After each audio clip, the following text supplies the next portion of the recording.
TikTok, I'm on a private jet. Elon মাস্কের পর এবার টিকটক কেনার আগ্রহ দেখিয়েছেন খ্যাতিমান ইউটিউব ও টিকটক তারকা মিস্টার বিস্ট। একা নন, সঙ্গে আছেন আরও একদল বিনিয়োগকারী। ব্রিটিশ সংবাদ মাধ্যম গার্ডিয়ানের প্রতিবেদনে উঠে এসেছে এমনই এক তথ্য।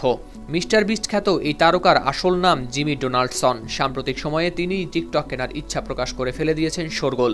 13 জানুয়ারি সামাজিক যোগাযোগ মাধ্যম এক্সে পোস্ট করে জিমি বলেন, আচ্ছা ঠিক আছে, টিকটক যাতে নিষিদ্ধ না হয় সেটা নিশ্চিত করতে তিনি এই প্ল্যাটফর্ম কিনে নেবেন।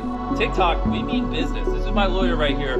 যদিও তার এই পোস্টকে প্রথমে ঠাট্টা মনে হয়েছিল, পরবর্তীতে তার আইনজীবী নিশ্চিত করেন টিকটক কেনার বিষয়টি নিয়ে আনুষ্ঠানিকভাবে এগিয়ে এসেছেন জিমি। তার আইনজীবীর মতে এটি শুধু কথার কথা নয়, বরং তিনিও তার একদল বিনিয়োগকারী সত্যিই টিকটক কেনার জন্য প্রস্তাব দিয়েছেন। এদিকে জনপ্রিয়তার দিক দিয়ে ইউটিউব ও টিকটকে মিস্টার বিস্টের অবস্থান যথাক্রমে প্রথম ও তৃতীয় স্থানে। I wish I could say more about the offer I'm putting in. Magic herbal toothpaste দূর করে দুর্গন্ধ সৃষ্টিকারী দাঁতের সমস্যা।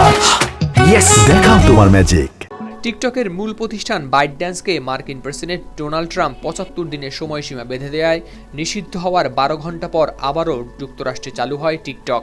তবে এর মধ্যেই যুক্তরাষ্ট্র টিকটকের অধিকার ছাড়তে হবে চীনা মালিককে। আর এই নিষেধাজ্ঞার পর থেকেই বিশ্বজুড়ে আলোচনার কেন্দ্রবিন্দুতে রয়েছে টিকটক। এমন পরিস্থিতিতে মিস্টার বিস্টের এই উদ্যোগ শুধু তার ভক্তদেরই নয়, বরং টিকটকের 17 কোটি মার্কিন ব্যবহারকারীকেও দেখিয়েছে নতুন আশার আলো।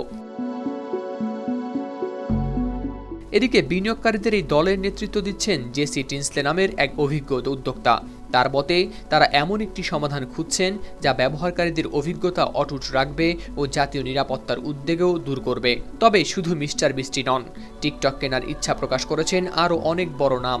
ধনকুবের ইলন মাস্ক থেকে শুরু করে শার্ক ট্যাঙ্কের কেভিন ললিয়ারি সবাই রয়েছেন এই দৌড়ে। গত সপ্তাহে ব্রিটিশ পত্রিকা দ্য টাইমসের প্রতিবেদনে বলা হয়, মাস্কের কাছে টিকটক বিক্রি করতে গোপন বৈঠক করছে বেইজিং। তবে টিকটকের সবচেয়ে বড় সম্পদ এর অ্যালগরিদম, যা প্ল্যাটফর্মের প্রকৃত মূল্য নির্ধারণকে করে তুলেছে অনেক জটিল। হাওলাদার শামীম, RTV।